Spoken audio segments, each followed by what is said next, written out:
अस्त ग्रह, कंबशन।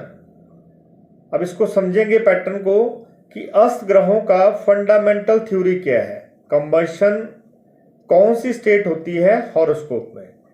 जब भी कोई प्लैनेट डिग्री वाइज सूर्य के बिल्कुल क्लोज आ जाता है तो प्लैनेट अस्त हो जाता है, और अस्त प्लैनेट अपनी लस्टर खो देता है, अपनी सिग्निफिकेशन खो देता है अकॉर्डिंग टू द हॉरोस्कोप। तो ऐसी स्थिति में जब प्लैनेट आता है, सूर्य के सानिध्य में आ जाता है, तो उसको कंबस्ट स्टेट बोलते हैं या अस्त स्थिति बोलते हैं। जब भी प्लैनेट कंबस्ट स्टेट में होगा तो जहां पे भी प्लेस्ड होगा, जिस हाउस का लॉर्ड होगा, जहां पे दृष्टि होगी, अपनी जो भी पर्टिकुलर एट्रीब्यूट्स हैं, करेक्टरिस्टिक्स हैं, सिग्निफिकेशन है, जो कुंडली में देने वाला पार्ट है, उसको बिल्कुल ही खत्म कर देता है, और जो उसके करेक्टरिस्टिक्स हैं उनके फल हमें जीवन में नहीं मिलते। अगर वही प्लैनेट जो अस्त है किसी और तरीके से भी वीक है, by placement, by conjunction, by aspect, तो उस प्लैनेट के हमें बिल्कुल ही अशुभ फल जीवन में देखने को मिलते हैं जब उसका पीरियड और सब पीरियड ऑफ एक्टिवेशन हमारी लाइफ में आता है। अब कब प्लैनेट अस्त होता है, उसके क्या रूल्स हैं? देखिए, जब भी मून सूर्य से 12 डिग्री के भीतर होगा, सूर्य और चंद्रमा का डिफरेंस 12 डिग्री के बीच होगा, तो वो प्लैनेट उस समय अस्त हो जाता है। इट मीन्स चंद्रमा उस समय अस्त की स्थिति में कहलाएगा।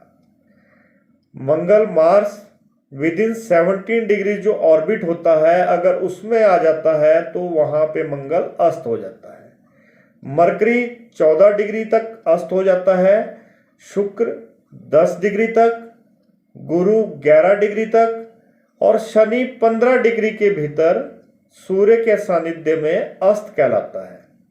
अब अस्त प्लैनेट का फॉर्मूला आप समझ गए कि कैसे हम उसको काउंट करेंगे, कौन से हॉरोस्कोप में कौन सा प्लैनेट अस्त स्थिति में है। अगर अस्त प्लैनेट है तो उसके रिजल्ट्स किस प्रकार से आपको लाइफ में देखने को मिलेंगे। अगर अस्त के साथ साथ प्लैनेट और किसी सेक्शन में वीक हो जाता है तो हमें किस तरह के फल जीवन में देखने को मिलेंगे।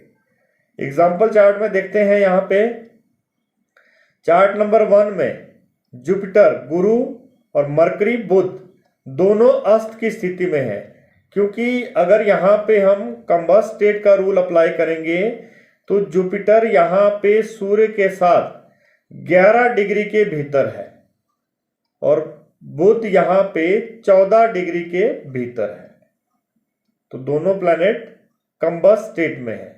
एग्जाम्पल चार्ट 2 में देखिए, यहाँ पे मरकरी कंबस्ट स्टेट में है क्योंकि मरकरी सूर्य से 14 डिग्री के भीतर है।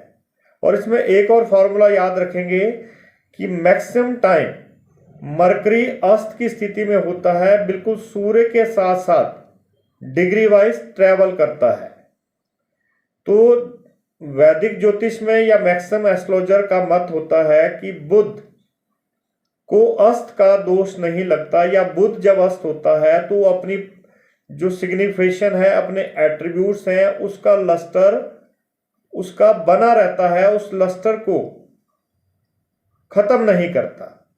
और शुक्र भी बिल्कुल साथ में ट्रेवल करता है, थोड़ा डिफरेंस रहता है, लेकिन शुक्र अस्त होता है तो अपने एट्रीब्यूट्स बिल्कुल खो देता है। और अदर प्लैनेट भी अस्त होते हैं तो अपने एट्रीब्यूट्स और कैरेक्टरिस्टिक्स को लूज कर जाते हैं। This is the fundamental theory of the combust state of the planets.